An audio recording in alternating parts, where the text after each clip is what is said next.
Hello दोस्तों कैसे हो आप सब। ये जो वैकेंसी आ रही है ये है पंचायती राज विभाग उत्तर प्रदेश। जैसे कि आपने देखा होगा थंबनेल पे लिखा था डीपीआर मतलब डायरेक्टरेट ऑफ पंचायती राज। और दोस्तों यहाँ जो है बहुत बम्पर वैकेंसी आई है। किन किन के लिए आई है पूरा अच्छी तरह से बात करेंगे। उससे पहले मैं आपसे एक दो बातें बोलना चाहता हूँ, थोड़ा ध्यान से सुनिएगा और आपके काम की रहने वाली है।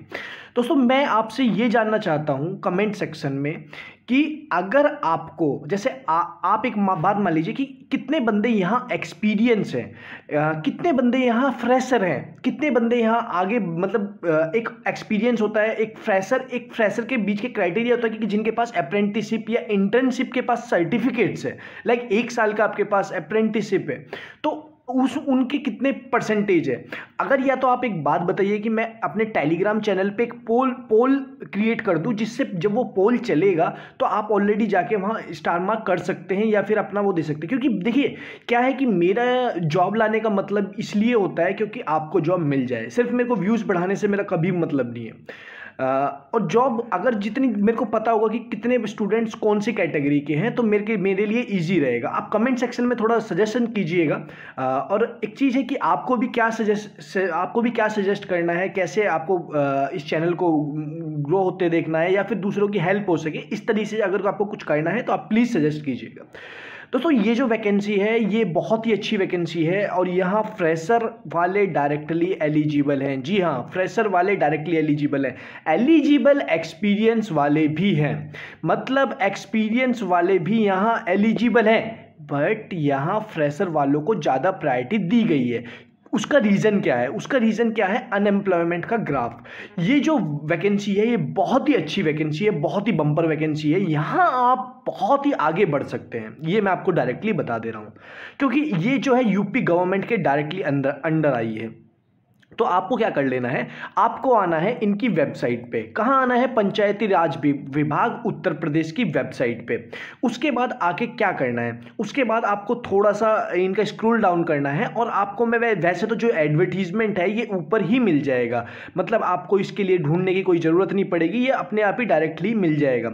बट उससे पहले मैं एक चीज़ बोलूँगा, जिसने अभी तक चैनल को सब्सक्राइब नहीं किया है वो चैनल को याद से सब्सक्राइब कर दे क्योंकि ये वीडियो देखने के बाद आपको बहुत अच्छा फील होने वाला है।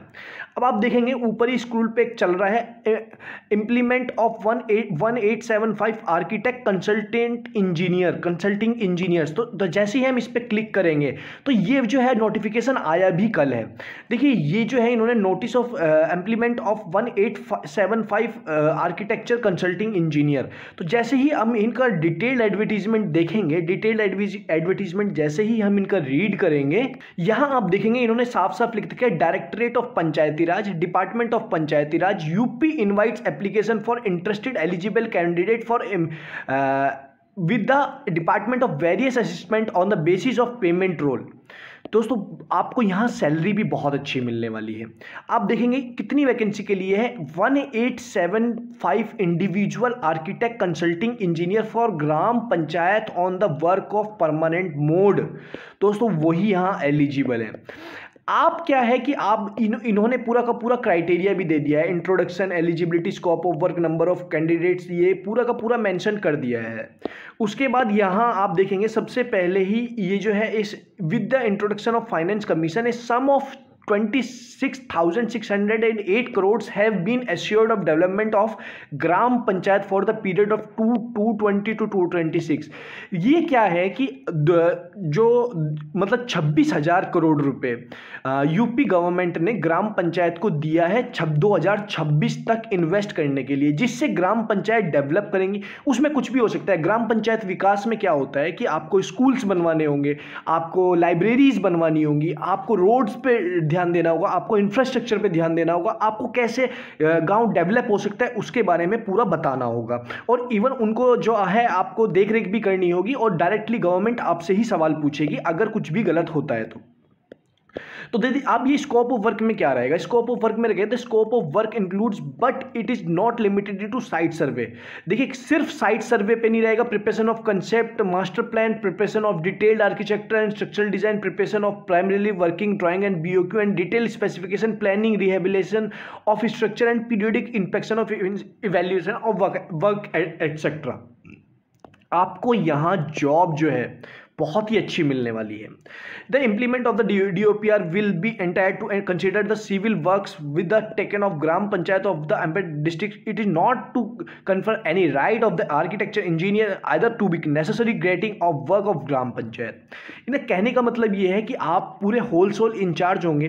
अगर किसी भी गांव में आपको पोस्टेड कर दिया जाता है तो वहाँ से आपको पूरे गांव को डेवलप करना है, पूरी मास्टर प्लानिंग बनानी है, पूरा BOQ बनाना है, कैसे आपको प्रेजेंटेशन देनी है, वो पूरा का पूरा आप ही के हाथों में होगा। उसके बाद number of candidates to be employed, कितने कैंडिडेट्स होगा, number of candidate to be enrolled. तो दोस्तों इसमें है कि number of architecture and consultant to be enrolled, it is employed around 25 architect और कंसल्टिंग इंजीनियर पर डिस्ट्रिक्ट। मतलब पर डिस्ट्रिक्ट में 25 आर्किटेक्ट या इंजीनियर्स आएंगे। The total number of candidate is 1875, जो आपने थंबनेल में देखा होगा। DOPR will be the right of the two increase और डिक्रीज। देखिए ये जो वैकेंसी है ये 1875 है, बट ये इंक्रीज हो सकती है अगर उन्हें चाहिए तो, क्योंकि वो ज़्यादा से ज़्यादा पैसा लगा रहे हैं। कंसल्टिंग फीस कितनी होगी, आपकी पैसा आपको कितना मिलेगा। मान लीजिए किसी भी गांव में एक रोड का 2% fees of total estimated value of project for design preparation and estimates. देखिए अभी इसमें क्या कर दिया है, इन्होंने क्या किया है, 1% of design and estimate preparation and 1% of preparation of MB book. मान लीजिए एक प्रोजेक्ट की कॉस्ट है 1 करोड़ रुपीस। नॉर्मल सी बात है, अगर रोड बननी है या फिर कोई गांव में स्कूल बनना है या फिर उसको आर्किटेक्ट्स बनना है या मंदिर बनने हैं, तो नॉर्मल है आज के टाइम में 50 to 60 से 1 करोड़ रुपीस लग जाते हैं। तो यहाँ क्या है, 1 करोड़ रुपीस का क्या सीन है कि अगर आप कोई प्रोजेक्ट 1 करोड़ रुपीस का है तो 2 लाख रुपए आपको सीधा सीधा उस प्रोजेक्ट के मिल जाएंगे। उसमें 1 करोड़ रुपए मिलेंगे आपको, वो मतलब 2 लाख रुपए मिल जाएंगे। 1 करोड़ का अगर प्रोजेक्ट है तो 1 लाख तो मिलेंगे आपको डिजाइन एंड एस्टीमेट पे, और 1 लाख मिलेंगे प्रिपरेशन ऑफ MB बुक। ये MB बुक की फुल फॉर्म होती है मेजरमेंट बुक्स। मेजरमेंट बुक्स पे आपको मिल जाएंगे। और इसका पूरा का पूरा इसमें क्वालिफिकेशन क्या मांगी है, BE BTech /3 और डिप्लोमा और BArc। और इसमें एज क्वालिफिकेशन, एज क्या है, 18 ईयर्स टू 65 ईयर्स। बस इसमें इन्होंने क्राइटेरिया डाल दिया, full time employed candidate in any government private company not be eligible. अगर कोई कहीं भी काम कर रहा है, वर्क कर रहा है, तो यहां एलिजिबल नहीं है। The candidate would be employed in the district of their permanent residentship. The candidate would be in the district of their permanent residentship. दोस्तों अगर आप जहां रह रहे हैं उसी डिस्ट्रिक्ट में आपका सिलेक्शन होगा। दोस्तों उसके साथ साथ आपका ये क्या होगा, द पीरियड में be extended by another 2 hours as per rules. वैसे तो 3 ईयर्स के लिए है, जो है ये 3 ईयर्स के लिए है, बट आपका 2 साल मतलब 2 ईयर्स और ज़्यादा एक्सटेंड हो सकता है। उसके साथ साथ इन्होंने जो बोला है, उन्होंने पूरा का पूरा बोला है कि जो इसकी फिलिंग डेट है वो 1 जून को ये वो आ जाएगा, 1 जून 2022 को। और इसकी लास्ट डेट क्या रहेगी, 15 जून इसकी लास्ट डेट रहेगी। Application receipt after last date of complete submit rejected communication in respect. इसकी जो वेबसाइट रहेगी, वैसे तो मैं इसकी वीडियो दोबारा भी आपके सामने ला दूंगा और इसका लिंक एक्टिवेट कर दूंगा, बट ये जो है 1 जून से ही आ जाएगा, मतलब 2 ही दिन रह रहे हैं। और इसी वेबसाइट पे जाके आप सबमिट कर सकते हैं। और 1875 कंसल्टिंग, और ये जो है ये ओनली सिविल वालों के लिए है। और उसको पूरा सबमिट करने का इन्होंने यहाँ रिकॉर्ड भी दे दिया है। No offline application will be entertained. दोस्तों आपको जो है यहाँ कोई फीस भी नहीं देनी है, ये फ्री ऑफ कॉस्ट है, कोई फीस नहीं देनी है और कोई एग्जाम नहीं है। आपका किस बेसिस पे आपका सिलेक्शन होगा। सबसे पहले तो आपका मार्क्स अप टू 40%। अगर आपके 40% आए हैं तो 0 मार्क्स आपके गिने जाएंगे। अगर आपके 41 to 80 मार्क्स आए हैं, मतलब अगर मान लीजिए जैसे इन्होंने बोला है कि अगर आपके ये 41 से लेके 80 तक आए हैं तो 41, जैसे मान लीजिए आपके अगर आए हैं 55 मार्क्स, तो 40 + 15, तो आपके यहाँ काउंट होंगे 50, टोटल 15 मार्क्स, मतलब 15 मार्क्स।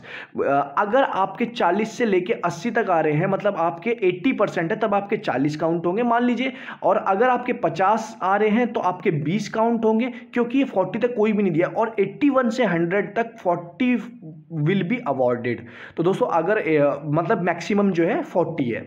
उसके बाद डिग्री होल्डर्स के लिए एक्स्ट्रा 20 मार्क्स दिए गए हैं, और डिप्लोमा वालों के लिए 10।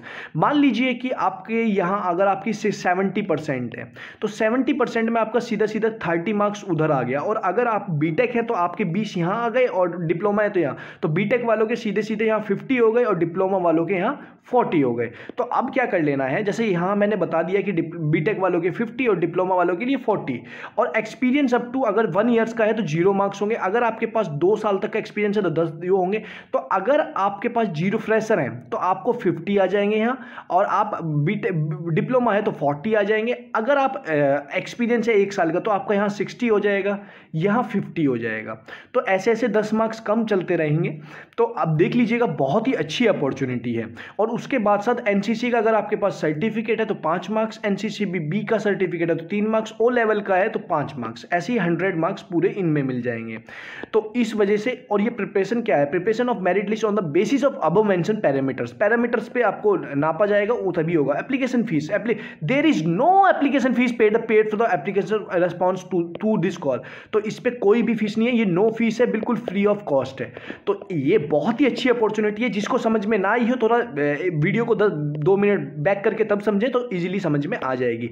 तो ये वीडियो बहुत ही अच्छी है, ये वैकेंसी बहुत ही अच्छी है आपके लिए, इसीलिए अप्लाई जरूर कर दीजिएगा। वीडियो अच्छी लगी तो वीडियो को लाइक जरूर करें, चैनल पे नए हैं तो चैनल को सब्सक्राइब करना ना भूलें। मिलते हैं नेक्स्ट वीडियो में, तब तक के लिए जय हिंद।